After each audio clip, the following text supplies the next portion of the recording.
नमस्कार दोस्तों एवं मेरे प्यारे विद्यार्थियों, आप सभी का मेरे चैनल हिंदी विद दीप्ति मेहता में हार्दिक स्वागत एवं अभिनंदन।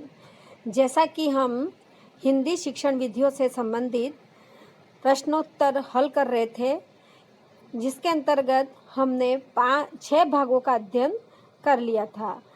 आगे नेक्स्ट हम 7वें भाग की तरफ आगे बढ़ रहे हैं। प्रत्येक भाग में 15-15 प्रश्न, साथ ही उसकी व्याख्या भी आपको मिलेगी। मैं आशा करती हूँ आपने सारे वीडियो देखे होंगे। नहीं देखे हैं तो मेरे प्लेलिस्ट में मौजूद है, आप उसको देख सकते हो कभी भी, जब भी आपकी मर्ज़ी पड़े। तो चलो आज हम शुरुआत करते हैं नेक्स्ट हमारे 7वें भाग की प्रश्नोत्तरी की तरफ, जिसमें हिंदी शिक्षण विधियों से संबंधित प्रश्नोत्तरी है और साथ में इसकी व्याख्या भी है। आशा करती हूँ आप इसको बहुत ही पसंद करोगे, अच्छे से समझोगे। तो चलो अपन शुरुआत करते हैं प्रश्नोत्तरी। अब इसके अंतर्गत प्रश्नोत्तरी के अंतर्गत सबसे पहला प्रश्न अपना 96वां और आज का पहला प्रश्न, पाणिनि के अष्टाध्यायी यानी पाणिनि महोदय की एक रचना है अष्टाध्यायी, पढ़ाने हेतु किस विधि का प्रयोग उत्तम है। अब आपको पाणिनि की अष्टाध्यायी पढ़ानी है तो आप कौन सी विधि का प्रयोग करोगे और सर्वाधिक उत्तम विधि कौन सी रहेगी। तो देखिए ऑप्शंस देख लीजिए आप, सूत्र विधि की आगमन विधि की व्याख्या विधि की, इनमें से कोई नहीं। तो मैं इसका आपको उत्तर बताती हूँ। इसका उत्तर है सूत्र विधि, क्योंकि सूत्र विधि किसका भाग है, निगमन विधि का एक भाग है। और मैंने आपको सूत्र विधि का जब परिचय दिया था तब बताया भी था कि सूत्र विधि रटने पर बल देती है, किसके, संस्कृत के सूत्र रटने पर। तो पाणिनि की अष्टाध्यायी वो भी संस्कृत की रचना है, तो यह सूत्र विधि के द्वारा बहुत अच्छे से पढ़ाई जा सकती है। इसमें सूत्रों को रटवाया जाता है और पढ़ाया जाता है। नेक्स्ट हम आगे बढ़े। आगमन विधि के बारे में आपको मैंने बता दिया था। व्याख्या विधि के आगे आपके क्वेश्चन आ रहा है तो अच्छे से उसको समझा दूंगी। नेक्स्ट अपना क्वेश्चन है, प्रोजेक्ट प्रणाली में भाषा शिक्षण सबसे पहले किसके द्वारा होता है। प्रोजेक्ट प्रणाली जैसे कि उसको हिंदी में कहते हैं प्रायोजना विधि, योजना विधि, अनेक इसके नाम है। तो इसमें भाषा शिक्षण में सबसे पहले किसके द्वारा होता है। तो प्रोजेक्ट प्रणाली में भाषा शिक्षण सबसे पहले किसके द्वारा होगा। देखो ऑप्शंस देख लो, वार्तालाप के द्वारा करेंगे कि मौन वाचन के द्वारा करेंगे कि खेल के द्वारा करेंगे, कि इनमें किसी भी ऑप्शंस के द्वारा अपन नहीं करेंगे। तो इसका उत्तर तो मैं आपको दे रही हूँ कि वार्तालाप के द्वारा करेंगे। ये प्रोजेक्ट प्रणाली में भाषा शिक्षण अगर सर्वप्रथम हमको शुरू करना है तो हम वार्तालाप के द्वारा इसके द्वारा शिक्षण कार्य शुरू करेंगे। अब अपन थोड़ा सा जान लेते हैं कि प्रोजेक्ट प्रणाली है क्या। देखो इसकी व्याख्या देख लेते हैं। व्याख्या, इस विधि का दर्शन जॉन डीवी ने दिया। आप जॉन डीवी जानते हैं, जॉन डीवी ने इसका दर्शन दिया था सर्वप्रथम, तथा इसके जनक कील पैट्रिक माने जाते हैं। यह बहुत सी बार एग्जाम में क्वेश्चन पूछा जा चुका है। आपके एसएस की शिक्षण विधियों में भी ये प्रश्न आता है, अन्य किसी सब्जेक्ट की शिक्षण विधियों में भी आता है, क्योंकि प्रायोजना विधि अधिकतर मैथ, साइंस, एग्रीकल्चर उसमें ज़्यादा उपयोग में ली जाती है। तो मैथ साइंस वाले बच्चों के लिए भी अत्यधिक उपयोगी है कि दर्शन किसने दिया था, तो जॉन डीवी ने दिया था। और जनक इसका कौन है, तो कील पैट्रिक माने जाते हैं। अब ये भी पूछा सकता है कि इसका सर्वप्रथम प्रयोग कहाँ पे हुआ है। तो इसका सर्वप्रथम प्रयोग अमेरिका में हुआ था 1908 में, प्रोजेक्ट विधि का, प्रायोजना विधि का। शिक्षा के क्षेत्र में सर्वप्रथम प्रयोग 1918 में शुरुआत हुई थी शिक्षा के क्षेत्र में। उसके पहले शिक्षा के क्षेत्र में नहीं हुई थी, अलग अलग दूसरे भागों में हुई थी। यह बाल केंद्रित एवं मनोवैज्ञानिक विधि है। ये कौन सी विधि है, बाल केंद्रित विधि है और मनोवैज्ञानिक विधि है। प्रोजेक्ट विधि में कुल 6 पद आते हैं। अब ये 6 पदों के नाम मैं आज आपको इसलिए नहीं बता रही हूँ कि मैं नेक्स्ट क्वेश्चन इसका हल कराऊंगी, उसमें आपके 6 पदों से संबंधित क्वेश्चन हल कराऊंगी।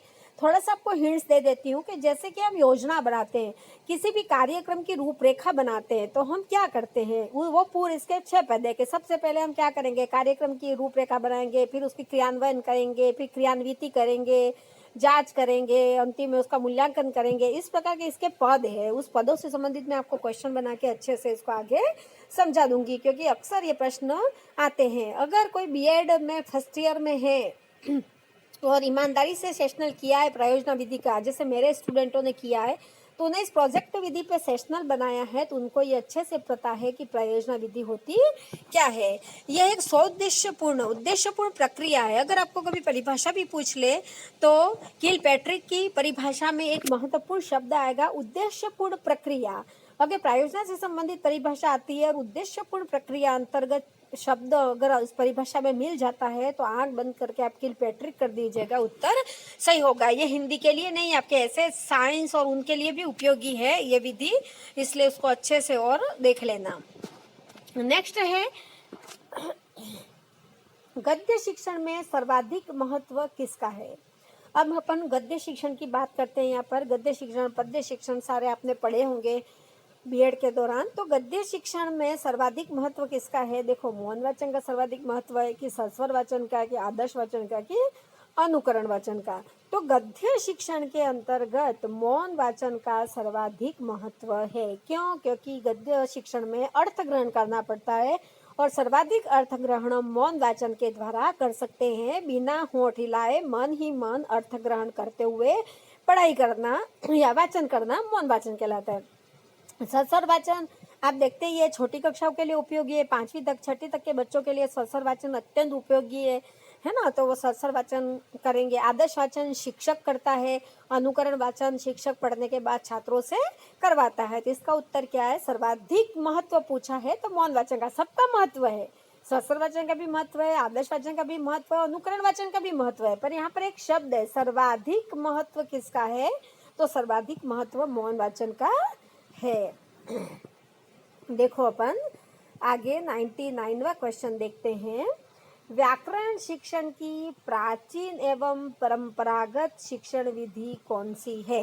व्याकरण शिक्षण की विधियों के बारे में अपन पहले वाले वीडियो में बहुत अच्छे से जान चुके हैं कि व्याकरण शिक्षण की कौन कौन सी विधियां है, क्या क्या है उसके अंतर्गत। देखो, पर इसमें प्राचीन एवं परंपरागत शिक्षण विधि आपको पूछी है, तब बताइएगा।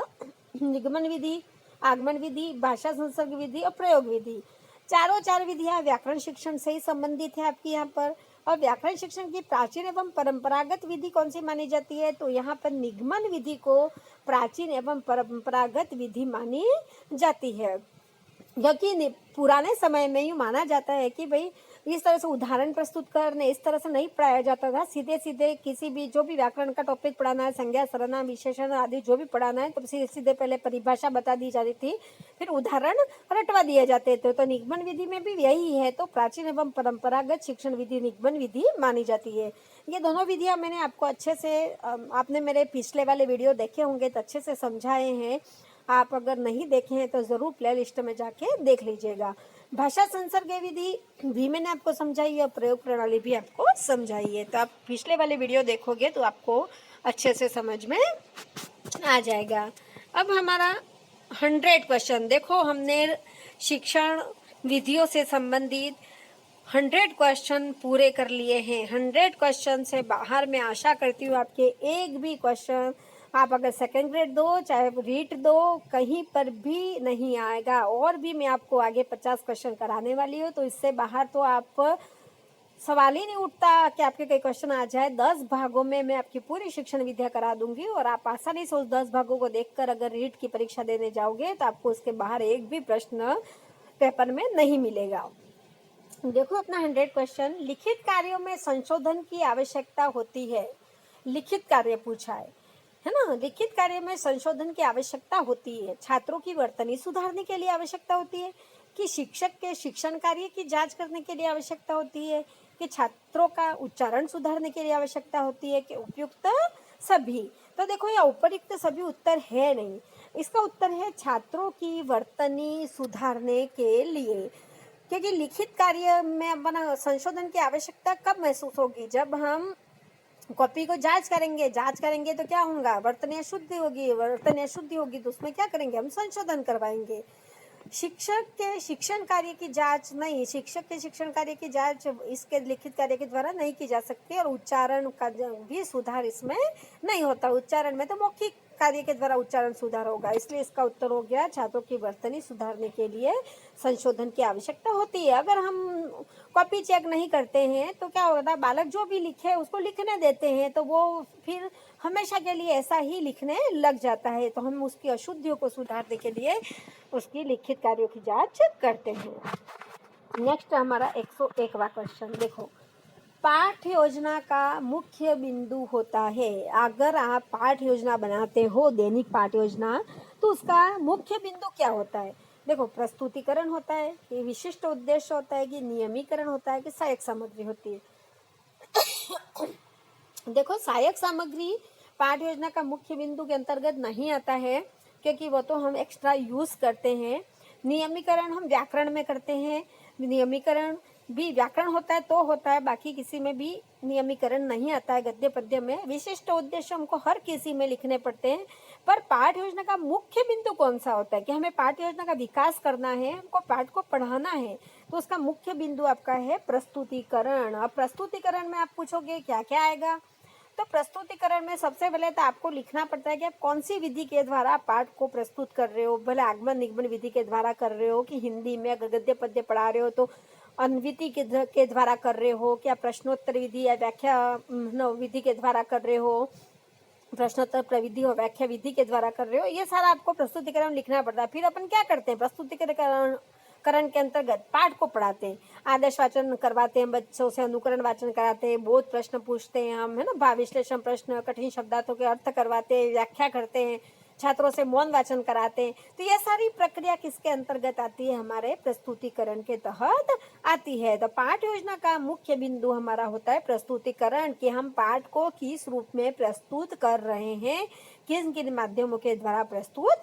कर रहे हैं। हिंदी की पाठ योजना में अभी मैंने सारे आपको बिंदु बताया, उसी के द्वारा होता है। और अदर कोई पाठ योजना होती है तो हम शिक्षण बिंदु लेते हैं, शिक्षण बिंदु के आधार पर विकासात्मक प्रश्न बनाते हैं और फिर उसकी व्याख्या करते हैं। तो इस प्रकार हम, तो हर कोई भी प्रकार की पाठ योजना हो, किसी भी विषय से संबंधित पाठ योजना हो, सब में प्रस्तुतिकरण मुख्य बिंदु होता है।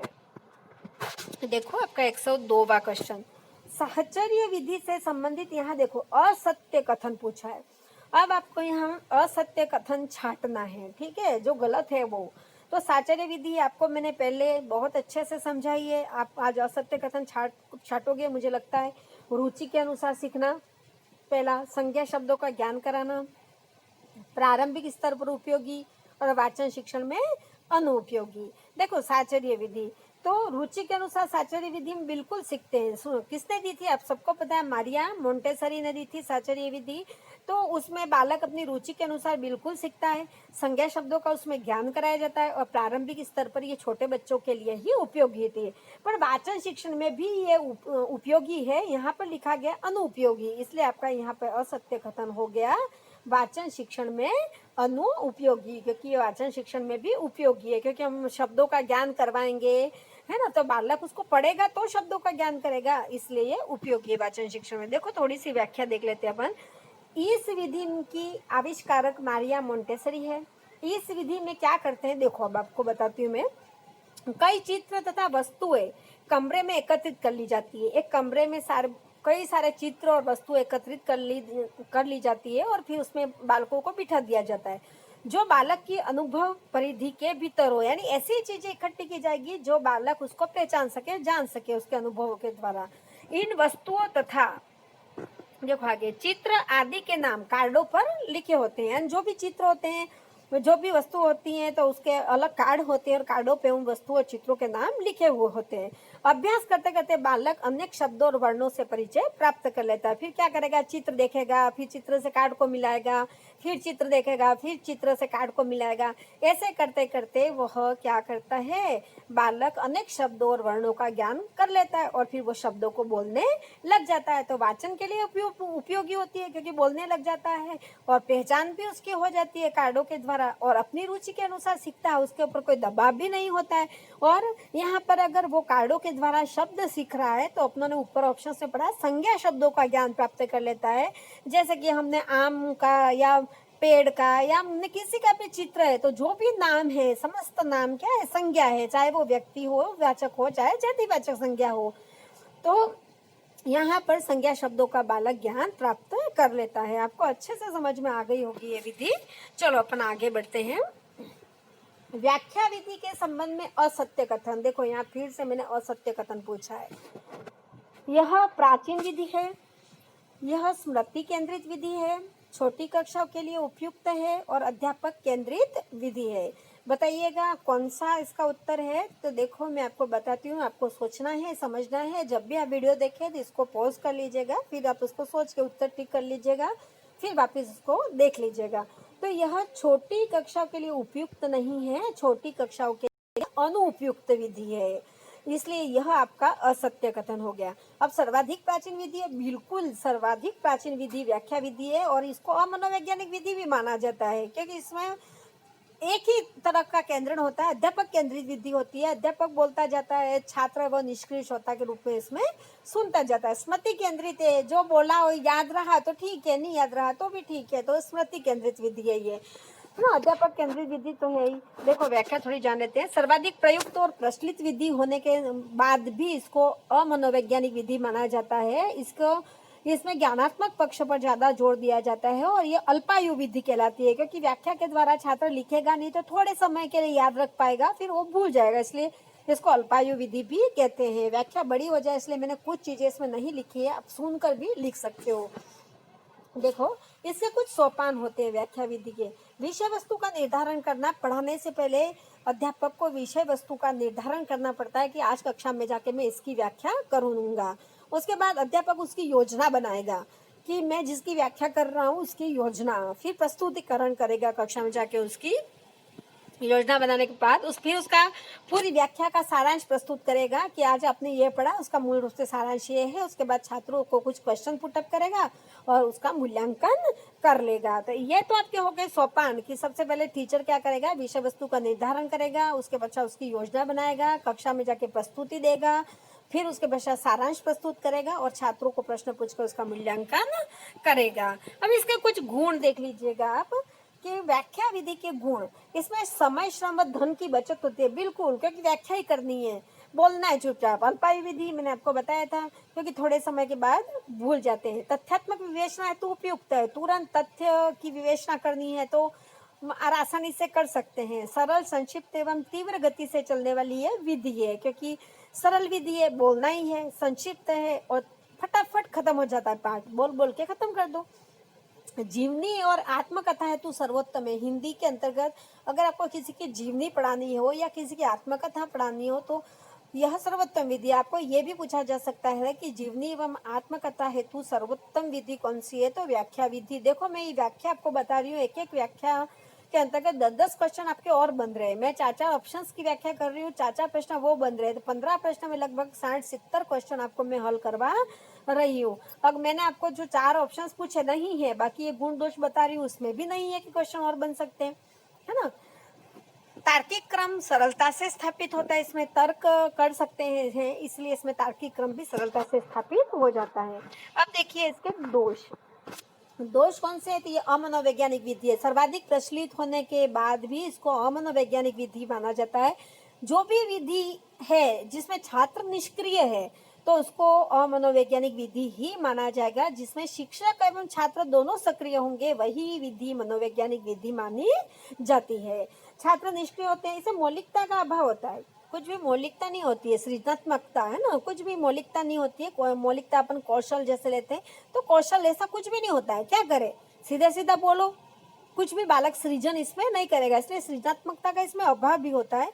और प्रजातांत्रिक भावना के विपरीत प्रभुत्ववादी विधि होती है। ये प्रभुत्ववादी यानी शिक्षक का इसमें एकाधिकार होता है, इसमें छात्रों का कोई रोल नहीं होता है, इसलिए प्रजातांत्रिक की भावना है ही नहीं। छात्रों की भावना से शिक्षक को कोई लेना देना इसमें होता नहीं है। इसमें शिक्षक बोलता जाता है, चाहे छात्रों को समझ में आया चाहे नहीं आया। इसलिए बड़ी कक्षाओं के लिए उपयोगी है, क्योंकि बड़ी कक्षा के बालक जो होते हैं वो इस तरह से पढ़ने के आदी होते हैं, छोटे बालक इस विधि से नहीं पढ़ सकते हैं। तो बड़ी कक्षाओं के लिए उपयोगी विधि है और छोटी कक्षाओं के लिए अनुपयोगी विधि मानी जाती है। मैं आशा करती हूँ व्याख्या विधि का संपूर्ण भाग इसमें आ गया। कहीं से भी प्रश्न बने, इससे बाहर क्वेश्चन बन ही नहीं सकता इसका।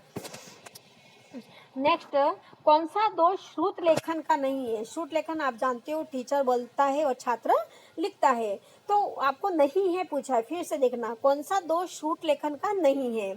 सुलेखक का महत्व कम, वर्तनी शिक्षण में कम प्रभावी, सुनकर समझने में कम प्रभावी और श्रम साध्य व अरुचिकर संशोधन कार्य।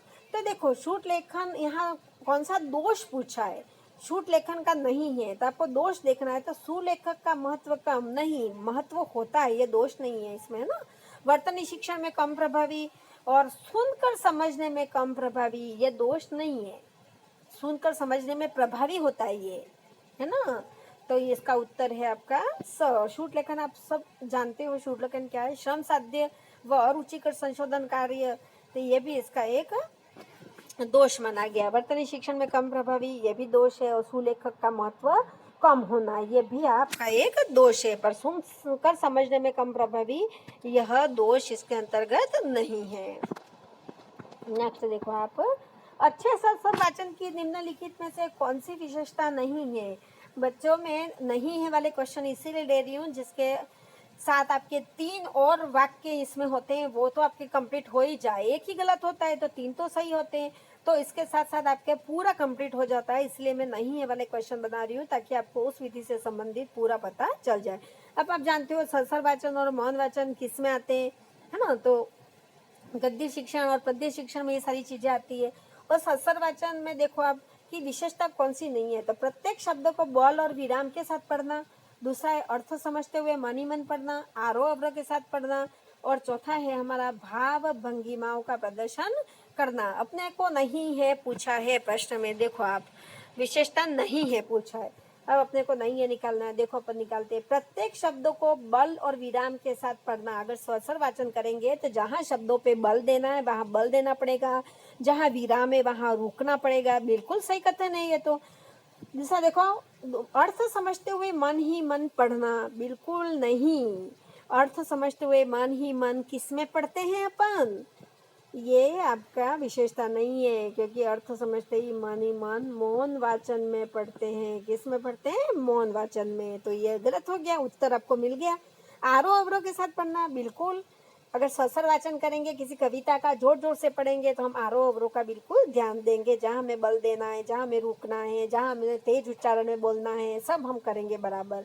और भाव भंगिमाओं का प्रदर्शन करना, जब तक हाव भाव हमारे शरीर, हमारे मुंह में, हमारे हाथ में, हमारे शरीर में हाव भाव नहीं आते हैं तब तक सत्सर वाचन उपयुक्त नहीं माना जाता है। वैसे एक शिक्षक है वो बिना हाव भाव के पढ़ाए तो वो एक अच्छा शिक्षक नहीं माना जाता है। तो सत्सर वाचन हमेशा भाव भंगिमाओं के साथ होता है, तो भाव भंगिमाओं का प्रदर्शन करना। तो ये तीनों आपके सही है, ये आपके 2 नंबर का ऑप्शन से वो गलत है, क्योंकि अर्थ समझते हुए मन ही मन हम मौन वाचन में पढ़ते हैं।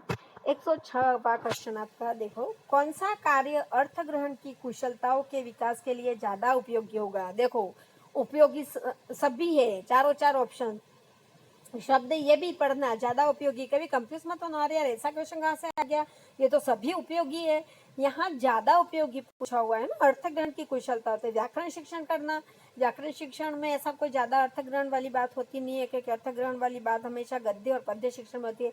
पठन कार्य करना, सीधा सीधा पाठ को पढ़ डालते हैं। वाचन करना, पाठ का वाचन कर, और वर्णन करना, किसी भी गद्य की किसी भी विधा के पाठ हो, निबंध हो, चाहे उपन्यास हो, चाहे जीवनी हो, चाहे रिपोर्टाज हो, चाहे अन्य कोई विधा हो, जिसका अगर हम वर्णन करते हैं, पाठ को पढ़ाते पढ़ाते उसको समझाते हैं, तो कब समझा सकते हैं, जब उसका स्वयं ने अर्थ ग्रहण कर रखा हो।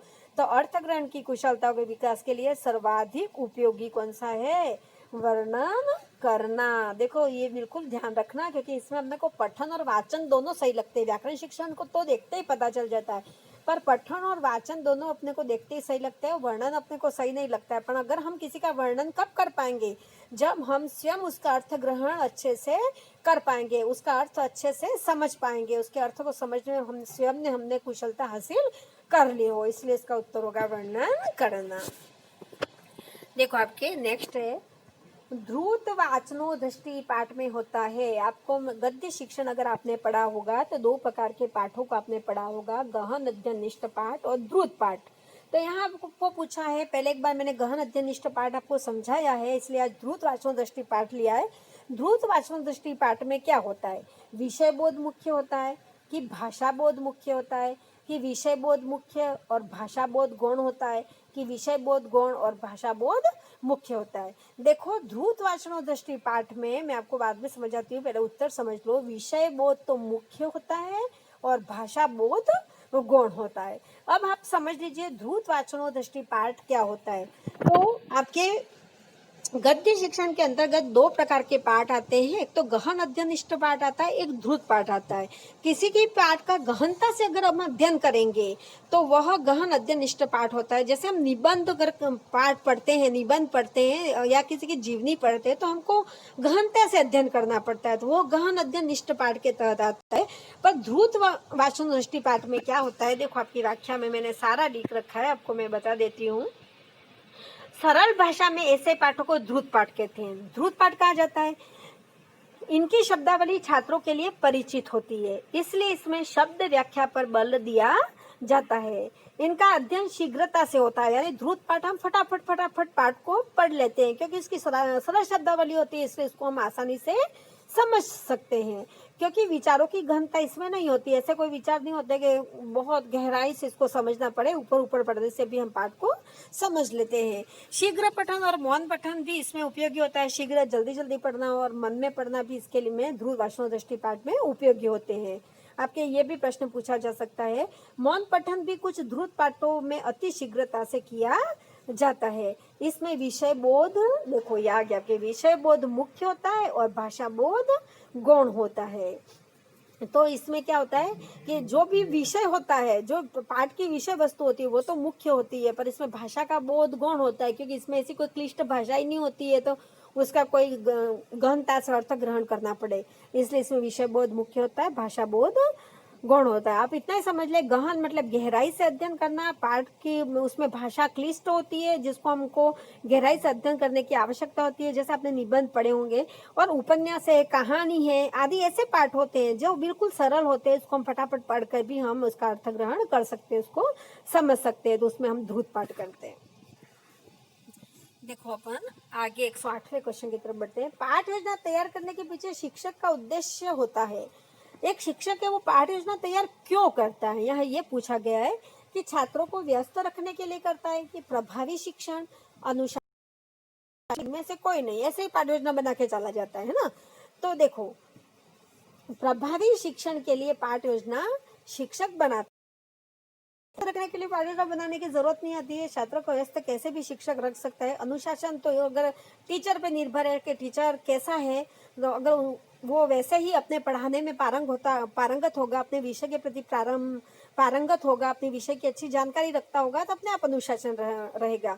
पर हमें प्रभावी शिक्षण कराना है, हमें ये पता होना चाहिए कि आज हमको कक्षा में जाके क्या पढ़ाना है, कितना पढ़ाना है और कितने समय तक पढ़ाना है, ये सब पता करने के लिए हमें पाठ योजना बनानी आवश्यक है। और ये सब चीजें हमको पता होगी कि हम कक्षा में जाके इतना पढ़ाना है, इतने समय तक पढ़ाना है और हमें ये बिंदु पढ़ाने हैं, तो इन सब के लिए और हमें इन सहायक सामग्री का प्रयोग करना है, तो इसके लिए पाठ योजना बनानी आवश्यक होती है, जिसके हमारा शिक्षण है वो प्रभावी बन जाता है। तो प्रभावी शिक्षण पाठ योजना तैयार करने के पीछे शिक्षक का उद्देश्य होता है। देखो 9वां क्वेश्चन, भाषा शिक्षण के मूल कौशलों के अधिगम की दृष्टि से इनमें से सर्वोच्च प्राथमिकता दी जानी चाहिए। देखो भाषा शिक्षण के मूल कौशलों के अधिगम, मूल कौशल कौन कौन से हैं? सुनना, बोलना, पढ़ना और लिखना, जिसमें सर्वोच्च प्राथमिकता किसको दी जानी चाहिए। देखो आप सर्वोच्च प्राथमिकता पूछा है ना, प्राथमिकता सबकी है, सर्वोच्च ये शब्द को ध्यान रखना। आज मैंने इसलिए इस तरह के क्वेश्चन बनाए कि कभी आप इस तरह के क्वेश्चन आए तो उलझ न जाए। शुद्ध उच्चारण के ज्ञान को, शुद्ध वर्तनी के अभ्यास को, मौखिक अभिव्यक्ति को, सुंदर लेखन को, तो यहाँ सर्वोच्च प्राथमिकता तो मौखिक अभिव्यक्ति को दी जानी चाहिए अधिगम की दृष्टि से। शुद्ध उच्चारण के ज्ञान को तो महत्व होता ही है, वर्तनी का भी महत्व होता है, सुंदर लेखन का भी महत्व होता है, पर सर्वोच्च पूछा है इसलिए मौखिक अभिव्यक्ति का सर्वोच्च महत्व होता है, सर्वोच्च प्राथमिकता दी जानी चाहिए। सर्वप्रथम बालक की अभिव्यक्ति अच्छी हो, वो आराम से उच्चारण शुद्ध कर लेगा, वर्तनी सीख जाएगा, सुंदर लेखन भी सीख जाएगा, पर सर्वोच्च प्राथमिकता मौखिक अभिव्यक्ति को देनी होगी। देखो हमारा नेक्स्ट क्वेश्चन है, भाषा सीखने की प्रक्रिया में बालक के मस्तिष्क में बनने वाले बिंबों का क्रम है। आपके नेक्स्ट वाली रीट या अभी जस्ट गई रीट में क्वेश्चन आए थे कि बिंब कितने प्रकार के होते हैं, भाषा बिंब। तो इस क्वेश्चन से आपके ये भी क्लियर हो जाएगा भाषा बिंब कितने प्रकार के होते हैं, और भाषा बिंबों का क्रम क्या होता है ये भी क्लियर हो जाएगा, और भाषा बिंबों के अंतर्गत की व्याख्या भी आपको पता चल जाएगी। एक प्रश्न से 10 से 12 प्रश्न आपके यहाँ पर क्लियर हो जाएंगे, ध्यान पूर्वक सुनिएगा। तो भाषा सीखने की प्रक्रिया में बालक के मस्तिष्क में बनने वाले बिंबों का क्रम क्या है? पहले दृश्य बिंब बनेगा, विचार बिंब, भाव बिंब या श्रुति बिंब। दूसरा है भाव बिंब, दृश्य बिंब, श्रुति बिंब, विचार बिंब। तीसरा है दृश्य बिंब, श्रुति बिंब, विचार बिंब और भाव बिंब। और 2 है श्रुति बिंब, दृश्य बिंब, विचार बिंब और भाव बिंब। तो देखो वो यहाँ पर सर्वप्रथम बालक के मस्तिष्क में दृश्य बनता है। किसी भी चीज को देखता है तो उसकी मस्तिष्क में एक रेखा खींच जाती है, दृश्य उसका छप जाता है। उसके बाद श्रुति बिंब बनता है, उसके बाद उसके बारे में विचार करेगा तो विचार बिंब बनेगा, उसके पश्चात उसके भाव उत्पन्न होंगे। तो आपके उत्तर तो यहाँ क्रमानुसार सही ये है, दृश्य बिंब, श्रुति बिंब, विचार बिंब और भाव बिंब। अब आपको पता चल गया होगा कि बिंब कितने प्रकार के होते हैं भाषा सीखने की प्रक्रिया में। तो 4 प्रकार के बिंब होते हैं। एक प्रश्न यहाँ तैयार हो गया, कौन कौन से बिंब है?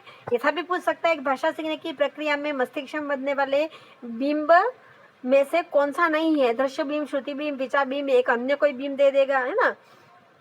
अब देखो अपन ये चारों बिंब होते क्या है उसको समझ लेते हैं। तो सर्वप्रथम दृश्य बिंब। देखो दृश्य बिंब क्या होता है? आंख द्वारा देखे जाने वाले पदार्थों, देखे जाने वाले के मस्तिष्क में बिंब बनते हैं। यानी हमने आंखों के द्वारा कोई भी तस्वीर देख ली, ठीक है, तो उस तस्वीर का हमारे मस्तिष्क में एक बिंब बन गया, और जो बिंब बन जाता है वही होता है दृश्य बिंब। जैसे घर की वस्तुओं के बिंब, हमारे घर में जो भी वस्तु मस्तिष्क में बिंब बन जाता है, ये चित्र ये यहीं पर मिलेगा, ये चीज यहीं पे मिलेगी, ये चीज यहीं पे मिलेगी। हम कहीं घूम के आते हैं, घूम के भ्रमण करने जाते हैं, भ्रमण करके आते हैं, उसके बाद हमारे मस्तिष्क कोई भी उसका नाम लेगा तो हमारे मस्तिष्क में तुरंत एक बिंब उत्पन्न हो जाएगा, हाँ ये ऐसी दिखता है इस जगह का चित्र, या हमने इस महाकालेश्वर का दर्शन किया या हमने और किसी का दर्शन किया तो तुरंत नाम आते ही हाँ उसका बिंब हमने दिमाग में छप जाएगा। तो हम जो हमारे आंखों के द्वारा देखते हैं उसको देखकर हमारे मस्तिष्क में जो बिंब बनता है वो तो होता है दृश्य बिंब। अब दूसरा देखो श्रुति बिंब। श्रुति बिंब क्या होता है? श्रुति मतलब सुनना, किसी वस्तु, व्यक्ति, पशु पक्षी आदि को देखकर परिवार वालों द्वारा उसका नाम बोला जाना। यानी किसी भी व्यक्ति, वस्तु, किसी को भी देखा और छोटा बच्चा है उसके सामने परिवार वाले बार बार उसका नाम बोलेंगे, ये तो क्या तोता है, ये आम है, ये किसी व्यक्ति का, ये राम है, ये श्याम है, ये सोहन है, ये मोहन है, इसका नाम बोलेंगे। अब ऐसा बार बार होने से बालक के मस्तिष्क में दृश्य बिंब बनने के साथ, अब नाम सुनेगा, उसको देखेगा तो पहले तो दृश्य बिंब बनेगा, हाँ ये व्यक्ति ऐसा दिखता है और ऐसा है, बनने के साथ साथ उसकी ध्वनि को भी सुनता है कि इसका नाम ये है, तो दृश्य बिंब के साथ साथ उसके दिमाग में ध्वनि को सुनता है तो श्रुति बिंब भी बन जाता है। तो दृश्य बिंब और उसका नाम सुनने से बने श्रुति बिंब दोनों से मिलकर बालक के मस्तिष्क में एक प्रत्यय बन जाता है कि इस आकृति का व्यक्ति ये है, इस आकृति का व्यक्ति ये है। आपको अच्छे से समझ में आ गया होगा। नेक्स्ट विचार बिंब। अब दृश्य बिंब और श्रुति बिंब दोनों मिल गए, भाई किसी को देख भी लिया, सुन भी लिया, तो उसके द्वारा हमारे दिमाग में एक प्रत्यय बन जाता है, हाँ ये व्यक्ति ऐसा है। तो प्रत्यय इतना दृढ़ हो जाता है कि वस्तु की अनुपस्थिति में भी विचार आने लग जाते हैं। हमारे विचार आते हैं ना उसकी अनुपस्थिति में, हाँ साला ऐसा है, वो ऐसा है, वो ऐसा है, तो वो होता है विचार बिंब। वो दोनों को मिलकर, अब देखो एक प्रश्न ये बनता है, ये किसी एग्जाम में आया हुआ है कि दृश्य बिंब और श्रुति बिंब से मिलकर, है ना, बालक के मन में जो प्रत्यय बनता है वो कौन सा बिंब होता है? तो विचार बिंब होता है। और हमारा अंतिम बिंब है भाव बिंब।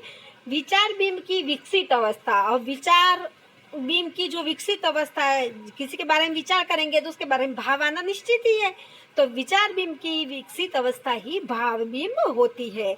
विचार बिंब की मानसिक क्रिया होती है, विचार बिंब में हम विचार करते हैं, हमारी मानसिक क्रिया होती है, मन दिमाग से सोचते हैं, और भाव बिंब में व्यक्ति के हृदय का सहयोग होता है। भाव हमारे कहाँ से आते हैं? हृदय से आते हैं। हमारे मन से कभी भी, मानसिक क्रिया से कभी भी भाव उत्पन्न नहीं होते हैं। हम उससे सिर्फ विचार कर पाते हैं और हमारे हृदय से भाव उत्पन्न होते हैं। बच्चों, आज हमारे ये वीडियो ख़त्म होता है। हमने आज कितने क्वेश्चन जाने, आपको पता होगा 110 क्वेश्चन तक हमने हल कर लिए। कुल प्रश्न 15 क्वेश्चन हल किए। आशा करती हूँ कि आप इसको अच्छे से समझ पाए होंगे। आप अगर समझ पाए हैं तो मेरी वीडियो को ज़्यादा से ज़्यादा लाइक करें, शेयर करें, मेरे चैनल को सब्सक्राइब करें। जय हिंद, जय भारत।